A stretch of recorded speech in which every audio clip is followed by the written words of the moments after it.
What is up, guys? My name's Ali A, and as I said, I would bring you the latest E3 talk about Modern Warfare 3 and Battlefield 3. We're going to be focusing on Modern Warfare 3 in this video. Today we saw the first official first-person gameplay from the Modern Warfare 3 campaign, or single player as you can call it.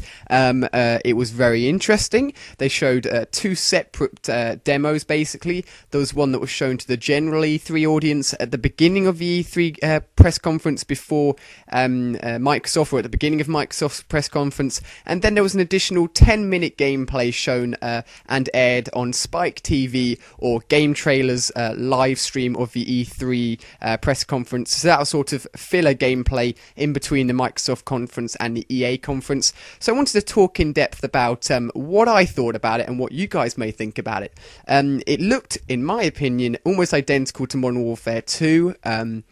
The guns sounded the same. The guns looked very similar. The engine basically seems to maybe have been tweaked a tiny bit. They looked like the lighting had been improved a little bit. The same guns were included there. There were various guns which were seen on the floor throughout the gameplay, such as the G18, the P90, the AK-47. I believe he was using the M4 in the gameplay which we saw on Spike TV. There was the SPAS as well. He pulled out a secondary gun which looked or appeared to be the AA-12 or a similar version of that shotgun. But as I said, it doesn't seem to have appeared to have changed much. But thinking about this in a bit more detail, why do they need to change? Modern Warfare 2 was one of the most successful Call of Duty games. Everyone loved it at first. Of course, it wasn't as popular as the game progressed over the months, but it sold phenomenally well. So why would they change it to a point where we wouldn't recognise it's a Call of Duty game? It seems a sensible business move to keep it as the same sort of game that we recognise and feel to be a Call of Duty game. So I guess they didn't want to implement too much change, especially with the fact that they had to bring on board Sledgehammer Games to help them. It seems that they may have been a bit tight for time. It was tough. Infinity Ward trying to put all of this together by themselves, it seems, and it doesn't seem to have been much change in terms of the single player. We've got to remember that this is only one tier of the game. There's also the Spec Ops mode, which contains survival, a brand new Horde-like mode which will be coming to Modern Warfare 3, and of course the oh-so-popular multiplayer side of the game. Now, judging on the single-player recoil, it's interesting to see how the recoil will correspond to the multiplayer, because Modern Warfare 2 had very little recoil, and Black Ops had a lot of recoil to try and make it more of a competitive, more of a hardcore game that was more challenging than Modern Warfare 2. You can't really take a direct comparison between single-player and multiplayer, simply because multiplayer, the recoil is so much different to single player. Single player, there's always added recoil, and multiplayer, the recoil is always toned down. From what I could see in the single player, there was the addition of dual scopes. They actually had the option to flick between holographic, red dot, zoom in a little bit, zoom out a little bit as you're playing. And the recoil was, I would say, it was similar to, if not a bit less than Modern Warfare 2 single player. I'm not going to lie, I haven't played a single player in a while, but it looks like the recoil is going to be similar to Modern Warfare 2's when it will come to online play. Of course, we can't judge anything yet because we haven't seen anything official. For you guys that are wanting to actually see gameplay, unfortunately I cannot upload this to my own channel directly. I do not own the rights to do that. However, there will be several gameplays put up on the Game Trailer website, along with all the other games that was announced today and shown today. There were several games that looked fantastic.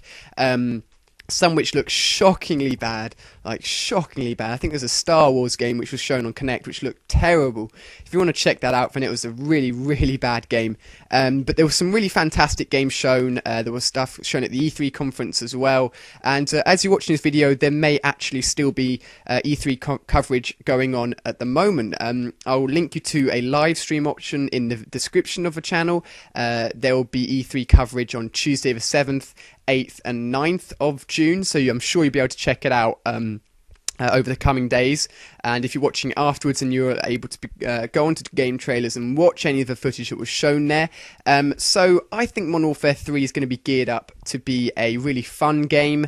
I don't think it's going to have a huge life cycle. I think it's too much of the same, but I think those first 2 weeks to a month will be extremely fun, and I think it's going to be set up to be a huge selling game anyway. But I think I'm probably going to jump over to Battlefield 3 after those first few months, just because that looks to be more of an engaging long-term game, which I think I'll enjoy a bit more when it comes to the sort of decline of Modern Warfare 3, where it gets a little bit too repetitive, but we'll see what happens there. So if you are new to my channel and you like this video and you think you'd enjoy more videos from me and more E3 updates, Modern Warfare 3 information and Black Ops gameplay, then feel free to hit the subscribe button if you haven't already. Liking or favoriting the video is also really awesome, and keeping up to date with all the E3 information is probably best done on Twitter. If you'd like to follow me on there, then feel free to do so. So hopefully you've been kept informed. It'd be interesting to get your thoughts on what you thought of the single player footage for Modern Warfare 3. It was very interesting to finally see some gameplay, and be cool to gauge your reactions and to see what you guys think of it. So thank you very much for watching. Stay tuned for more E3 information as it comes. It appears that there's going to be another Modern Warfare 3 showing tomorrow, but the scheduling was very confusing today, so whether or not that will happen I'm not too sure. I'm guesstimating that there will be a surprise multiplayer reveal for Modern Warfare 3 tomorrow, but that may not happen. It's just a sort of guess I'm taking. We'll see what happens there. Who knows, to be honest. So thank you very much for watching. I look forward to seeing you on the rest of my videos, and I'll see you next time.